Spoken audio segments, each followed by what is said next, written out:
عبدالرحمن بابا فرمایي وی کدی تما د مخلوق د در پریکړه بادشاهی دی مبارک شک گدای او وی هسې رزق د خدای هیچا لره ورنکړي چې په سبب د هغې ټول عمر رسواوي.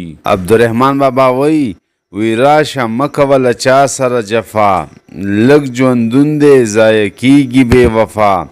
په دنیا کې هیڅوک نه دی پاتې شوني واړه تلوني دي که نن دی که سبا.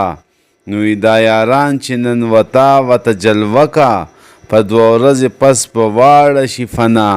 نو که د دندې د دوی خوښ وي ورته ګوره چې فنا شي بیا به کله شي پیدا.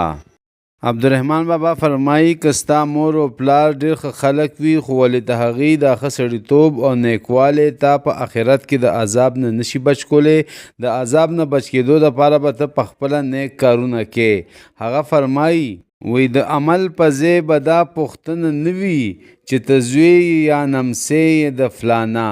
په خپل ځان ښېګړه وکړه تمه مشه په ښېګړه د ادې او د بابا. هغه ناوې چې په ځان ښایسته نه وي څوک یې څه کوي ښایست د مور و نیا.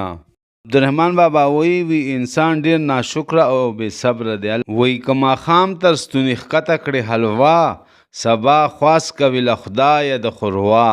په هیڅ حال کې د قرار او صبر نشي لیونی کړي ډېر حرص ډېرې هوا. وی په دنیا کې قسمه قسمه جاهلان شته چې یقین یې نه په خدای نه په قرآن شته. او وی مقبرې له چې زه ورشم جړا راشي مقبره کې مې خواږه یاران شته. او زه چې ځمکې له ورټیټ شم سلام وکړم لاندې ځمکه کې ښایسته ځوانان شته. او وی د دریاب په غاړه مه درومه نادانه د دریاب په غاړه لوی خاماران شته.